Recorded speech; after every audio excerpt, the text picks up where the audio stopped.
Welcome back, everybody, to another episode of Anything Goes with Anna Rose. And before we begin, if you are watching on Spotify or YouTube, I just want to shout out my shirt. I've turned it around. This is the back of the shirt. It says the Queen of fucking everything, and I'm obsessed with it. This is actually the back of the shirt, but I have turned it around for the purposes of this podcast because she's a bad bitch and YOLO. It makes me look slightly whalish, but we're going with it. We're rolling with it, my loves. So let's dive straight in, shall we? I am sitting back solo because the feedback I am getting from you queens and kings that are listening to the solo, shorter, sharper, more edible, bite-sized is where I'm going. You're loving the bite-sized podcast. You're loving the shorter, sharper, really get in, get the point made, get out podcast that I'm doing solo. And so I'm going to run with that for a little while. I've also had a lot of feedback from everyone, which I'm obsessed with, when I make the comment saying, I would love to sit and actually do Joe Rogan style podcasting where I just sit and unpack deeper ideas and conversations and stories for 3 hours with guests. You all are saying yes. So don't tempt me, honestly. Do not tempt me. I might start doing like one a month and just seeing the statistics on it, friends, and then going from there. But today's episode is one that I'm really excited to try to unpack. I always say I don't know anything, right? I truly don't. What I say does not mean it's right. It just is lived experience, true lived experience. And something that I really wanted to bring to you today, because I'm even sick of fucking hearing about it, to be honest, is blending the notion of basically the finance bros, which are the conversations I love to be a part of every single day, the mindset community, which I'm also an enormous part of every single day, and then the news cycle, which I'm also across every single day, and trying to take those three things and blend it together. And where I came up, and that's also all what's trending, lol, in the podcast world at the moment, just so you know. But when I sat there and I was like, I would love to sit and do just like an episode on the news, basically. And I would love to do an episode on just mindset. And then I thought, I really just want to take all the concepts and put them together. And where that landed me was on this idea that I live, breathe, shit and eat, which is the markets may be crashing, but you don't have to, right? The markets may be crashing, but you don't have to. Now, I live in Australia. 90%, I think, of my podcast listening community is in Australia. I say I think because I actually think there's quite a few in Canada and America. So shout out to you queens. But it is predominantly Australia. And the number one headline in Australia at the moment, realistically, that the conversations that are being had at school pickup, around the table, online, the reels that are going viral in Australia right now, the news articles that I don't know, I can't escape them, so I don't know if you can, is all to do with property. So when I say the markets are crashing, I predominantly mean the housing market. The ASX has just hit its all-time high, which is incredible. But the housing market in Australia is correcting. We will not say crashing, but it is putting an enormous strain on a lot of families. It's putting a lot of stress on a lot of families. And even if you don't own, say you rent, the cost of living and the cost of inflation is rising just dramatically. It's felt across the board.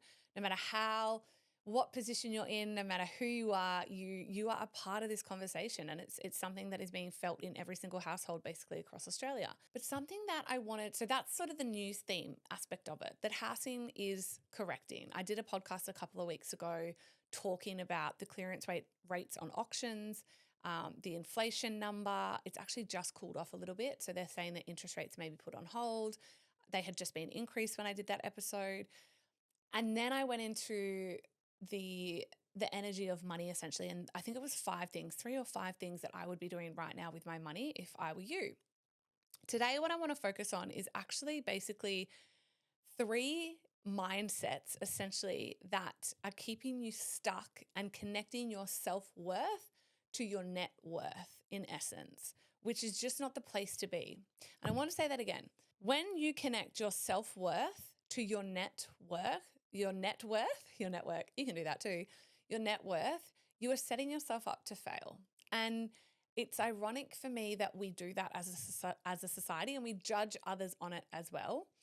when one of the things that people are moved by the most, and conversations that I consistently have, and when I'm trying to move people when I'm coaching, I say, you know, when you take your last breath on this earth, right?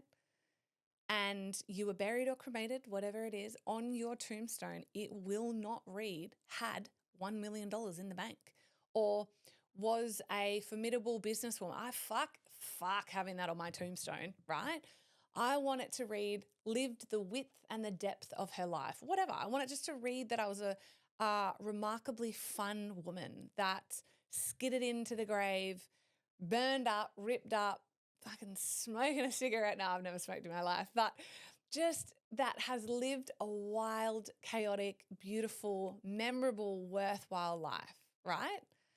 And then day to day, when markets are moving and markets are crashing and the housing market is correcting and you just feel so behind, you're tying your self-worth to your net worth. Your net worth. So I want to unpack 3 mindsets that I believe you really need to be conscious of at the moment, and how to be a woman or a king, a queen or a king in this current market in general, that just because the market at large is crashing, you don't have to, right? So your identity, it's identity, right? But your identity day to day is not someone that is fluctuating with the stresses of what's going on in the world. And that is so key. People say to me, how have you remained so calm since really COVID, when you know all this and you remain so calm? And I'm like, because my identity isn't tied to it. My identity isn't tied to the, elite pedophiles that run the world. I'm aware it all happens. I'm aware markets crash. I'm aware money is lost. I'm just aware of so much, but I don't tie my identity to it. I don't tie my self-worth to it. I don't tie my moods to it ever. So we're going to break it down in 3 ways I believe you can stop being so high and low with the markets when they move. All right, fear number 1, why I believe you move with the markets when the goal is neutrality. Markets go up, beautiful. Markets go down, beautiful. You win money, beautiful. You lose money, beautiful. Money is an infinite resource. There is always more to be made, always, right? You are the number 1 asset. So let's learn how to get there yourself. So the number 1 fear is that you are always behind. So fear number 1, that is allowing your identity to be tied to the markets and the moods of society, is this fear that you're always behind. And timelines are the biggest lie in any room. Let me say that again. Timelines are the biggest lie in any room. Now, I've got a list here that I want to read out, but it's basically like all of the greats who succeeded in their life or became somebodies after being quote unquote nobodies earlier in their life. And we're going to go through it just to really hit this home. All right. Vera Wang didn't enter fashion until she was over 40. Julia Child released her first cookbook at 49. She didn't get her first TV show until 51. Before that, she'd never, ever cooked professionally. Louise Hay, who is one of my favorite authors of all time and a woman that changed my life, didn't write You Can Heal Your Life, which is one of my Bibles, until she was 58. And she founded her publishing house, Hay House Publishing, at 60. That publishing house, we all know it. If you've lived under a rock, Hay House, it has become the biggest self-help publishing company in the world, right? Ariana Huffington did not launch the Huffington Post until she was 54. Martha Stewart, her first book was at 41. She didn't become a billionaire, what a queen, until 58. She's so gangster, by the way. Colonel Sanders, Mr. KFC, didn't start franchising KFC until he was 62, after a lifetime of failures. And Grandma Moses picked up a paintbrush for the first time at 78, but her paintings are the ones that hang in museums. So there's another, I wish I had written it down, but Warren Buffett, his wealth, for example, I mean, he has literally invested since he was like 18, but his true wealth has actually only been built in the last like 20 years, which is wild. So let's talk about it. I'm behind, this bullshit line that you keep telling yourself. So what I believe happens is that when the markets move and you are tying your self-worth to your net worth, essentially, if the markets move, your mood moves with it because it's like, oh, well, fuck, I'm this certain age, or I should have been here by now, or I should have owned a house by now, or I should have had another house by now, or I should have been investing earlier, right? Insert your BS lie and line that you always keep telling yourself. The more that you tell yourself that you are behind, instead of just understanding that you are always, always right on time, and to always infinitely, infinitely trust the timing of your life, the more your moods are going to move with the market, because you're constantly going to feel behind. You're constantly going to feel like you're chasing this endless pursuit of wealth that you can't attain because you should have started earlier, essentially, which I just vehemently disagree with. And one of my favorite things in the whole world is that my mum, of her own accord, has just recently started investing. She's got a superannuation. She's paid off her house. So she's done the Aussie thing, the Aussie way, right? But she has just started to invest with one of my brokers, and she is just so excited. I'm just so proud of her. And it's just such a, and she said to me, she sent me a voice message the other day and she said, oh, that my only regret is that I didn't start sooner. I said, no, you were right on time.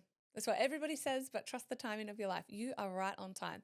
So fear number one, I'm behind, is one of the main ways that you are constantly sticking your mood to the markets around the world and allowing yourself to be manipulated essentially and moved in a negative way, not just a positive way, when things around the world shift. So we're going to retire that belief. You were never behind. You were right on time, and you are exactly where you were meant to be at this exact moment in time. Trust the timing of your life. All right. Fear number two, the scarcity spiral. This is probably the biggest one that I'm seeing at the moment, and this is something that I really want to probably unpack on another masterclass and make it just readily available for all. For some reason, somewhere along the way in Australia, I'm going to definitely use housing again, right? Tying it to the news because it is the number one thing, and it's where this episode was inspired from. Housing is having a major correction, for example, and the scarcity spiral, because of society, probably potentially made you make some decisions that perhaps weren't the best. But because there are things outside of your control, like markets correcting and crashing, and you getting back into a scarcity spiral, you may also be making a wrong decision based off that as well. And I'm going to give you two really distinct, but probably very different at the other end of the spectrum examples.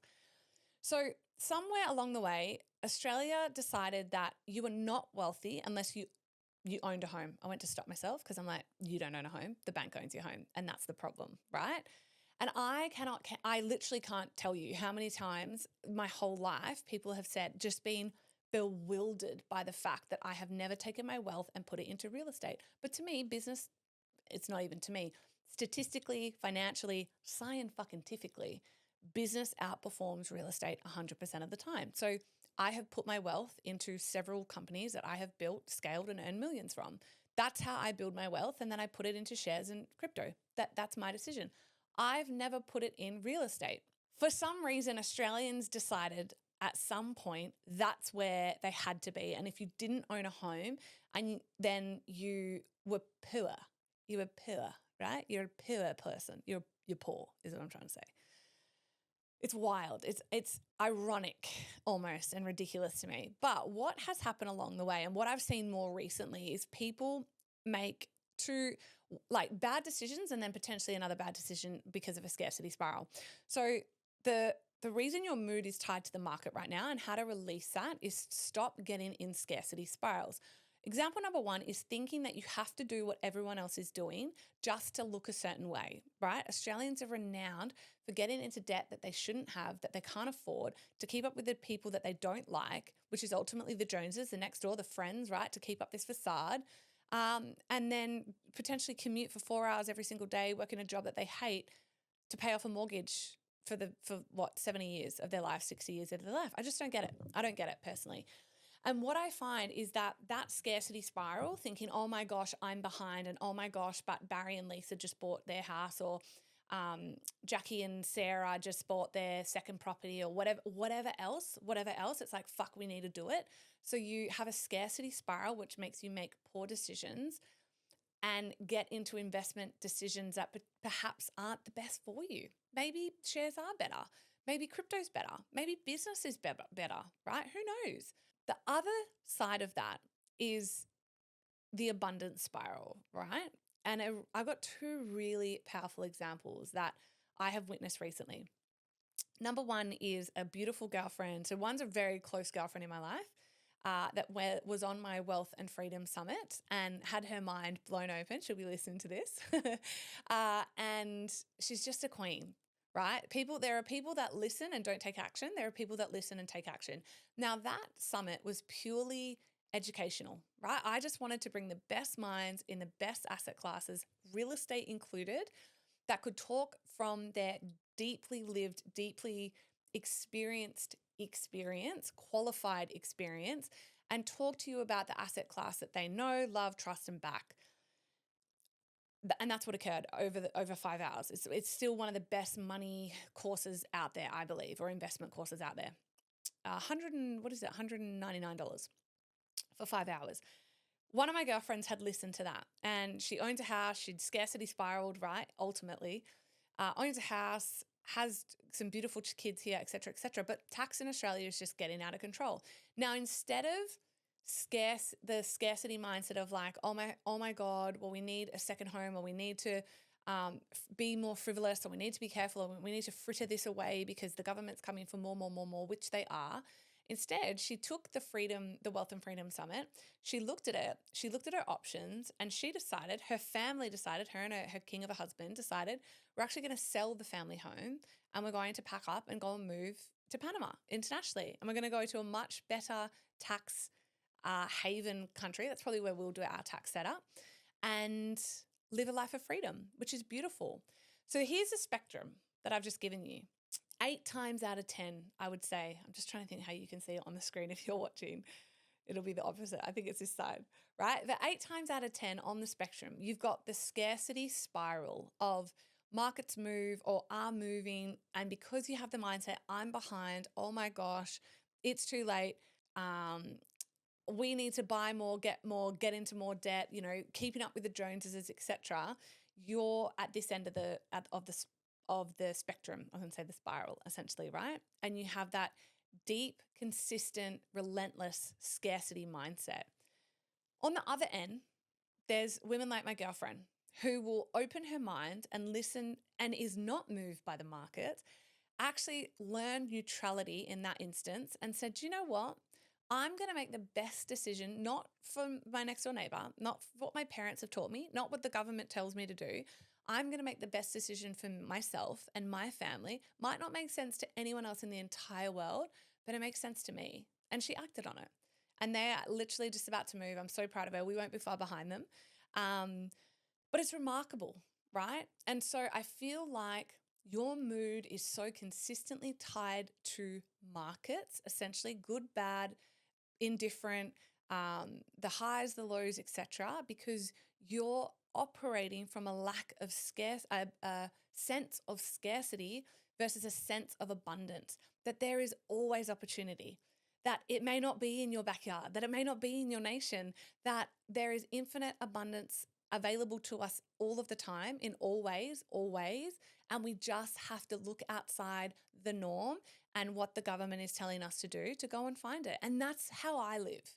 If you want to know how I have neutrality to money, I always know I am never behind. I am right on time. And I operate from a very, very abundant mindset. There's podcasts that you can go back and listen to where I lost $30,000 in minutes. And I was like, oh, well, right?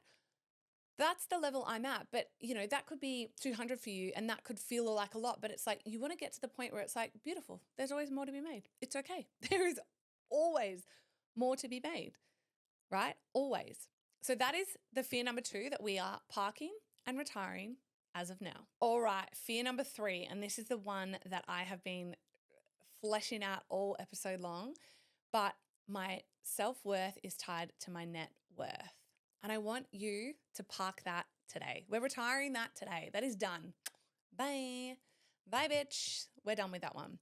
You, as a sovereign individual, as the queen of your world, the queen of fucking everything, the king of your world, the king of fucking everything, is your greatest asset. You are your greatest asset. Full stop. Non-negotiable.